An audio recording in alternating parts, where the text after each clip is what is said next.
As tradition on the show, we always bring a new and unique craft beer to review and enjoy. So what are you drinking tonight? Let's start off with Angelo Trinidad. All right. So tonight the beer I'll be talking about is actually, when doing my research on this, I discovered that this is actually Short-Lived isn't the name of the beer. It's the name of a series of beers that MadeWest paired with other breweries on. They paired up with about 6 or 7 breweries to create the Short-Lived series. So different types of IPAs. This one is teamed up with Fieldwork Brewing Company. This is a West Coast IPA. This one is 7% ABV with no IBU listed. This is brewed with the finest Nelson, Nectaron, and Waimea hops. The rich Southern Hemisphere hop combination unleashes tropical fruit aromas with notes of intense grapefruit, passion fruit, and guava, while the lean malt profile leaves this IPA finishing dry and refreshing. So what's interesting about this, there's no IBU listed. If I had to guess, this would probably be anywhere between 25 and 35 IBU. What's interesting about this beer is because of the citrus notes within the beer, the flavor is like a hazy, but it's dry like a traditional IPA. Ooh. So definitely a easier drink. Definitely a drink that would be great ice cold on a warm summer day. Could also potentially be a breakfast beer, Cowboy Jack. This is a good one, and I've been a fan of MadeWest stuff. This is, I think, the third time I've had a MadeWest beer, and located in Ventura. So if I ever find my way back up the coast, I'll be sure to pop in and stop by. But check out the Short-Lived series. They teamed up with a bunch of other breweries in the series. So if you could find it, I suggest you go check it out. And I found this, obviously, or no surprise, my local Trader Joe's. So. Nice. And I was looking this up as well, and it's cool, like all these collabs. I mean, like there's so many of them now, and they're all like really great. I'm so glad to see all these breweries getting together and making even better beer. So right. Kevin, we were talking about like the Highland Park and Radiant and Highland Park did some with some other places. Well, last week you had the one with Everywhere. That's right. Exactly. So I mean, it's an embarrassment of riches when it comes to collaboration. So definitely. Go for it. I'm loving seeing another brewery that we haven't heard of before. Yeah, and actually, there's in the Short-Lived series, there's 6 of them total, and I've only heard of Pizza Port. So they did one with Pizza Port. They did one with Alvarado Street Brewing, Artifacts Brewing, which I've heard of, but I've never had a beer from there. They're actually by you. Artifacts is actually in San Clemente. Burgeon or Burgeon and Humble Sea Brewing. Yeah. Mm-hmm. So very, very cool. So yeah, thank you for that. It's good to know about these. In fact, I looked down on their timeline and I didn't even see this one. I had to go back a little bit. So this one came out, I would say maybe a couple months ago, maybe. But I'm definitely glad you did this one. So thank you so much for that. Yep. Next, Kevin. Tell us about this one. Are you sure it's me? Because I mean, why would I go down the street to Radiant? Well, I went home. Because you live there. I went by the house, Saturday afternoon, and I was like, "Oh, what's this new one?" And I'm like, "Ooh, it's a 9.7 double." I'm like, "All right, well, I have to go to LA, so I know you're not gonna believe me, but I got just a little taster just to try it." And this is called "Don't Have to Ask Me Twice." So this is a new double IPA, 9.7, Jax. I know you're going to like that. Breakfast beer. Exactly. Hey, so can you brew a DIPA for the cold, rainy season that is January in SoCal? Don't have to ask me twice. Welcome to DIPA season, our newest double IPA at 9.7 clear beer that doesn't skimp on flavor. Citrus forward and zesty with a medium bitterness and balanced hop character. Transport yourself with tropical flavors of melon and green papaya with a boozy warmth and slight undertones of dark pine and white grapefruit. Okay. I know what you're asking me. Do I really like this beer? Well, you don't have to ask me twice. Yes. And a fun note: the reason why I also want to try this is friend of the show. I gave 2 of these cans to Excalibur over the weekend at Wrestling Gorilla. I've been telling him about Radiant, so I'm like, all right, let me bring you a couple. And I bought him this one and another recent IPA that came out. So I'll hear back from how he enjoys it. Greasing the old palm ski for tickets. I mean, you know what? He's a friend of the show, my tag team partner for 20 years. All right. Once a worker, always a worker, baby. I dig it. He hooked me up before, and I bought him lunch. But I'm like, you know what? Here, have some beers. Why not?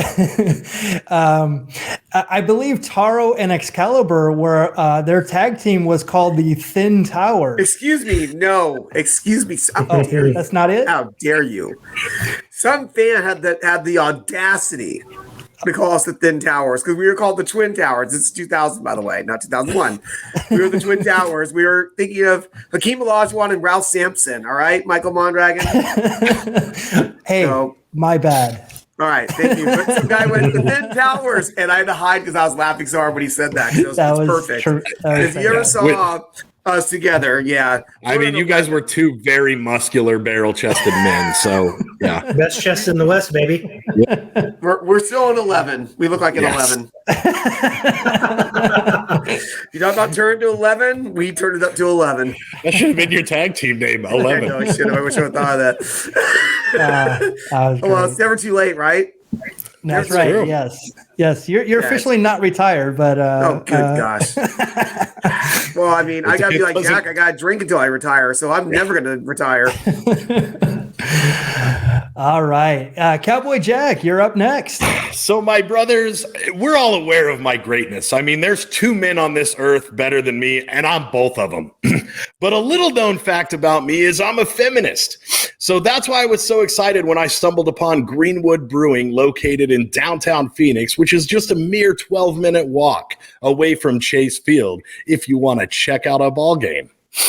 In an industry largely dominated by men, Greenwood creates approachable craft beer that opens the door for women to feel welcome in the world of craft beer. They bring empowerment, confidence, inclusivity, all in one powerful and purposeful pint. So if you have the opportunity to stop in, try a Herstory Pale Ale, a Warrior Hazy IPA, or their super unique Rosemary IPA that's brewed with rosemary, tell them that the Valley of the Sun's favorite son, Cowboy Jack Durango, sent you, and enjoy. Nice. Yeah, when I learned about this, I was super excited because craft beer we're thinking it's guys like us. It is a very male dominated field. So to see a woman break open the door and open her own brewery their beers look, that Rosemary IPA piqued my interest, to say the least. I'm going to have to make a run downtown to grab one because I love IPAs. I love a fruity IPA, but what kind of elements is rosemary going to bring to it? So if you're in the neighborhood, check them out. Support a woman-owned business in a male-dominated industry. Help the good sister out and check out Greenwood. Jack, is this a relatively new place? No, in 2017, they started a tap room. Okay. 2019 is when they got their microbrewers license and they started cranking out their own beer skis. Yeah. So I was last there, I think in 2018 to Chase Field. I was staying like a 10-minute walk south of there. I'm going, it was a brewery for 10 minutes. I didn't know about it, but obviously that's what I was okay. So they're north of Chase Field. North. I was a little south. Right. Okay. So still, I would have went that extra jaunt for trying Rosemary IPA, of course. Yeah. No, it's 10-minute walk north, but right, beautiful downtown. Downtown Phoenix is such a cool area. It doesn't get the love that it deserves because the arts, there's so many cool breweries down there.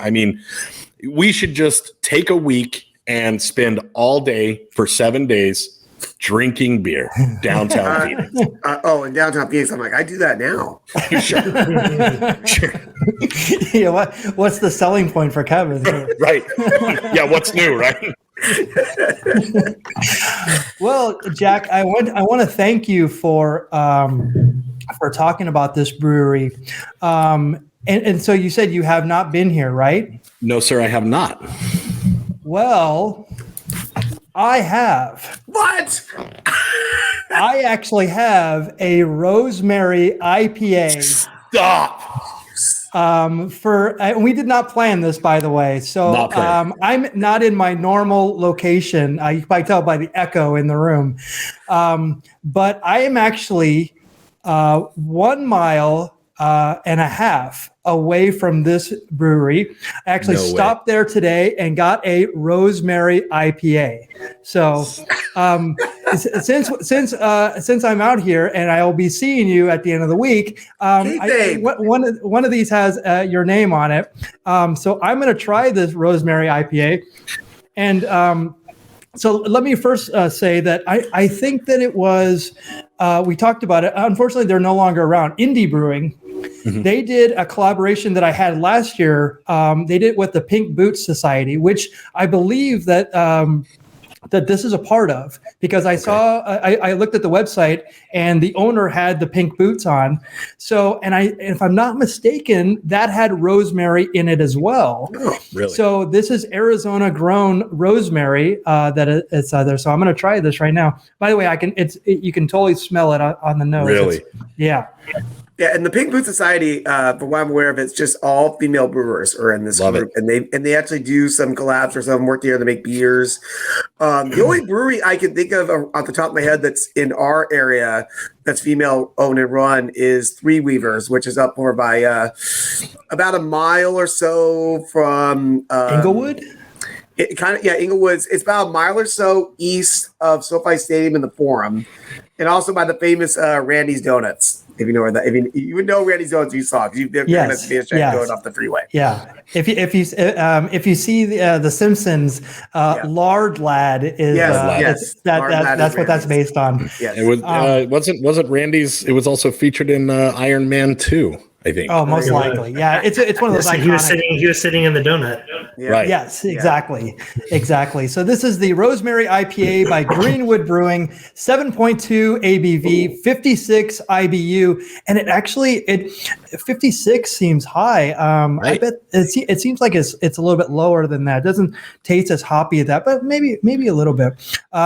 Dry hopped with fresh Arizona grown rosemary sprigs and Cascade hops. This American-style IPA is earthy, grassy, and crisp.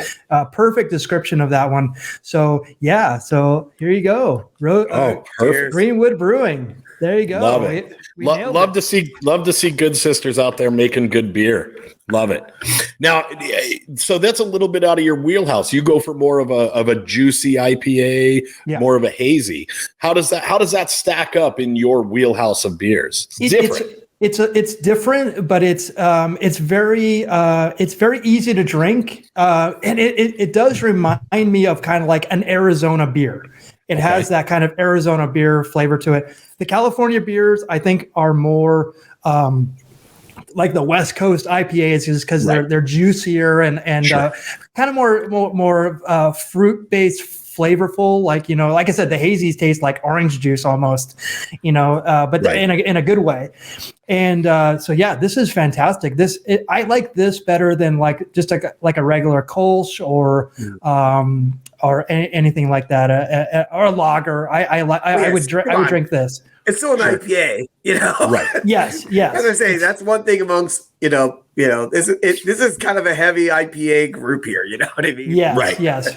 It takes a lot for us. Yeah. If you were going to pair that with a meal, what would you pair that with? Oh, that's and again, like exactly like the barbecue barbecue, or, grilling for sure, and anything like that. It's one of those easy drinking type of beers. Not super heavy. Dig it. Okay. Fantastic. Cool. I think that you'll like it a lot and you'll get to taste it soon. I can't wait. I might have to barbecue then.